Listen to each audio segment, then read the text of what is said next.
Hey there. Today I want to dive into a pressing issue that's been unfolding in Zimbabwe.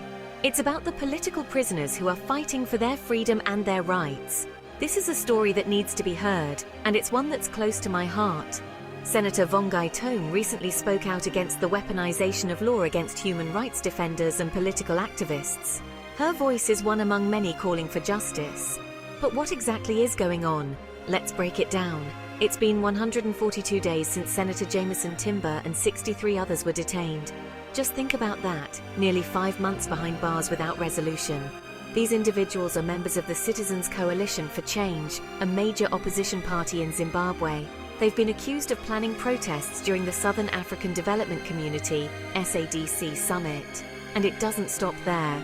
Honourable Amos Chibaya has been locked up for almost 40 days now. The courts keep pushing judgment dates further and further away, prolonging their detention even more.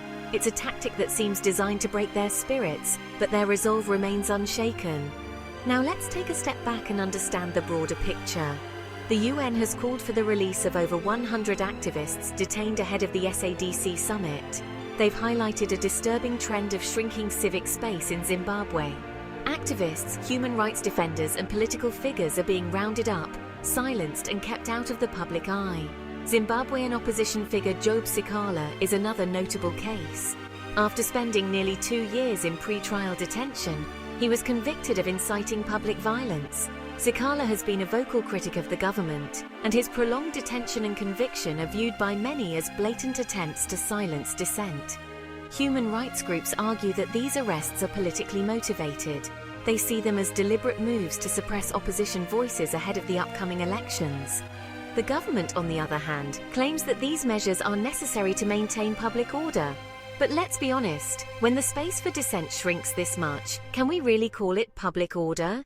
The international community is watching closely. The UK protest at the Zimbabwean embassy, the petition to British Prime Minister Keir Starmer, and the UN's call for action all highlight the growing international pressure on Zimbabwe to address its human rights record. But what can you do? First, stay informed. Knowledge is power, and understanding the situation is the first step towards change. Second, amplify these voices. Share their stories, talk about them, and make sure they aren't forgotten. And finally, support organizations that are fighting for human rights. They need all the help they can get to make a difference. In the words of Senator Tome, the state should stop its weaponization of law against human rights defenders and political activists. These are not just prisoners, they are people fighting for a better future for their country. Their struggle is our struggle.